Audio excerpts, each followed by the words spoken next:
Hi friends, today I want to make new covers for my Beolab 5s, mostly because it's in the sunroom and I'm concerned that the sun is gonna fade and destroy these speakers. So I decided to make the covers for them. And I'm gonna share this video with you. The most complicated part about this is to be able to cut the fabric in such a way that will fit tight over the cone shape of the Beolab 5s. In order to do that, I made this stencil. And basically what I did is I took this cardboard and I wrapped it around the speaker and I cut it to the shape of the cone below. So you could see that this would fit like this all around. It's a little bit difficult to make this video and do that. Then, choosing any color fabric that you want, you can then use this as a template and cut and use your sewing skills to sew it. And I will show you step by step. Using the color of your choice for fabric, you put it down like this, folded at the corner here. You can see it's folded all the way down, and you put your stencil on top of the fabric. Now, using some sort of crayon or something like that, you need to start sketching. Now my stencil is the exact height of the cone, but because I needed to wrap at the top, inside, under that cover at the top, and I needed to wrap under the base of the cone, I need to mark a little bit extra, like 1 inch here and 1 inch from the top.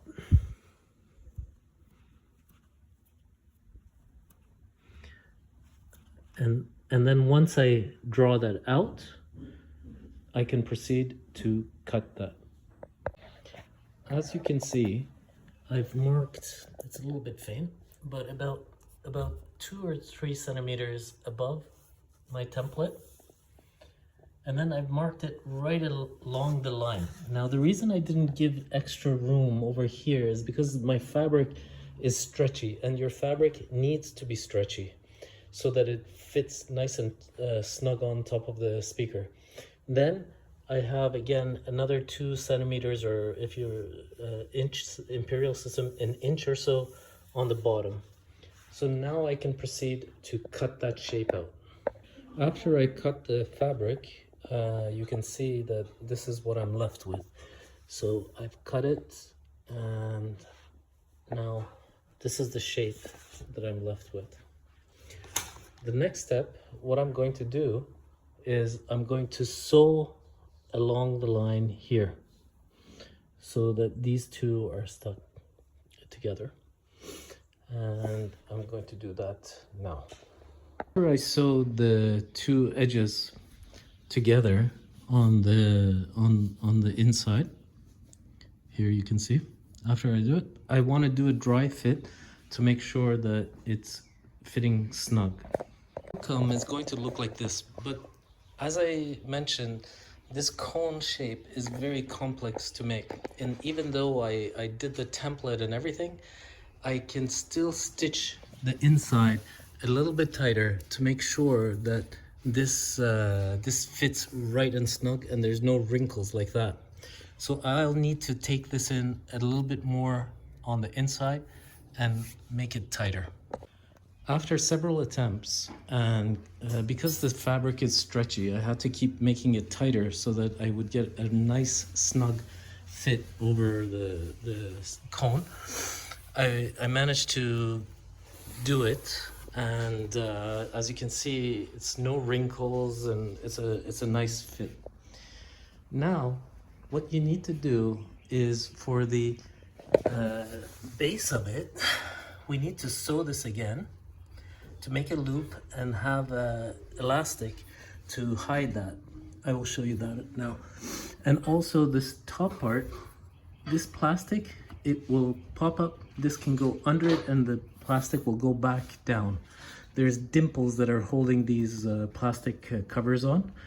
and they can just, you have to be very careful because they're a little bit fragile, and you can pop them open and put the cover under and then put the cover back. So let's go to the next step. So what you need to do is you need to get some sort of like an elastic band like this. You'll need to have about one meter of this, around three feet or so, 3 feet and some inches. Then at the base of the fabric, what we need to do is we need to make a loop, like sew it. I don't know how to explain it, but basically what you need to do is you need to be able to sew it like this and have a space where you can thread the elastic band through the base of it to pull it in. And this is my dog wanting to play. You make this loop at the bottom and you cut about a meter, over a meter, I would say maybe a meter and 20-30 centimeters of this elastic. You want to tie like a safety pin to the end of it and thread it through the loop all the way around.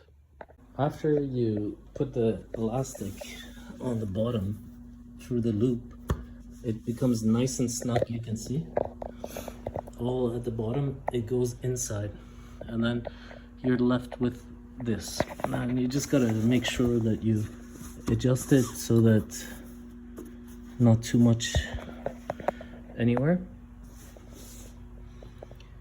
And the last step of this is to lift this plastic part here, tuck the fabric under, and put that plastic back down. And you have yourself a nice cover. Now, I had to do a lot of trial to tighten up the stitch and make it tighter because the template that I had was still not, it was a bit too big and it wasn't conforming around the speaker the way that I like. And but once you did that, once you do that, this can become your template for the next one. So I'm going to work on that now. And here is the final result. Now the color that I chose was a pistachio color. It's showing in the video a little bit more bright than what it really is. I didn't want to go with the conventional colors. I wanted something different. And the thing is that the beauty of this is that if I don't like it or I get tired of it, I can make another one. Let me know what you guys think.